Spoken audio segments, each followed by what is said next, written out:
Chapter 1. Homesickness. We're born into the world with spirit attached to our hips and toes.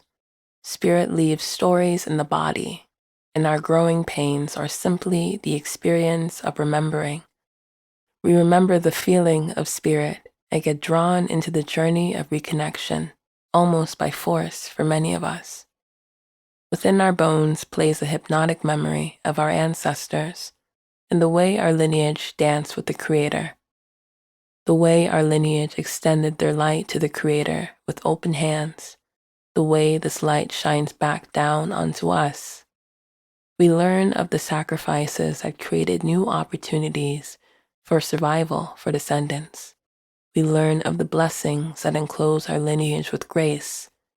We remember the feeling, and this is the feeling that returns us back to them. It is the feeling that teaches us how to properly survive. My family has focused on the feeling their entire life, particularly my mother, a peculiar woman with feet curled into herbs and roots, her strength bouncing off banisters and scaffolding, scaring away aloof boys who attempted to challenge her in Ibadan city. With Yoruba parents, she was raised Christian, with a merger of indigenous spirituality in Okpara Inland. There's a family shrine in Delta State that was cemented into place by my great-ancestor centuries ago. My great-ancestor resides in a hall built by descendants persistent on preserving his legacy. The elders used the hall to coordinate family meetings regarding any matter that affects the lineage via its living descendants. Oral stories speak of my great ancestors' accolades, a great hunter with spiritual power. The people remember him as a mighty man who didn't have much use for his guns or dogs. His power alone was enough to command animals into submission. Rumor has it his strength extended to the skies, blessing him with the ability to alter the weather if needed. He's buried beneath a grand sculpture of his likeness, the expression firm, regal, and waiting, as if he's been standing by for decades, just for your presence. The hall holds pillars illustrated with machetes and mirrors. If you're silent enough, you can hear the distant murmurs of barking dogs, wailing for their beloved owner. The greatest gift this ancestor left behind was the water. My mother would tell me stories about how our collective ancestors created covenants with water spirits for protection. She spoke dreamily of a mermaid with a white tail and how our ancestors venerated them with absolute devotion.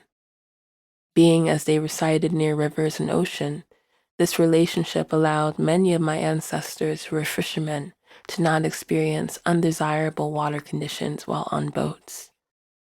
It was this sacred covenant that prevented our bloodline from dying by water.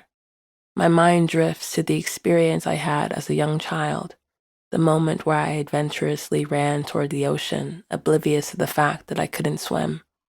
Easily, the waves overtook me, and the light dimmed as salt engulfed my taste buds and lungs.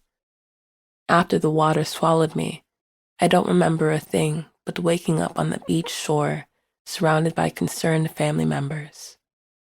My childhood experience was the execution of water's promise for my lineage, life, survival. As an adult, I think gratefully back to my great ancestor and the shrine house I was created from gravel and concrete.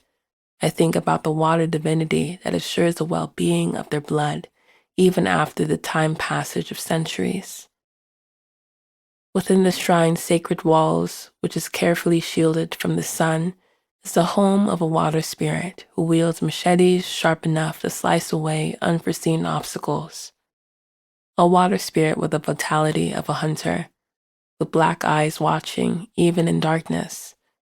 Water remembers their children with protective defense, such as this water spirit that carefully shields the lineage as it did my great ancestor.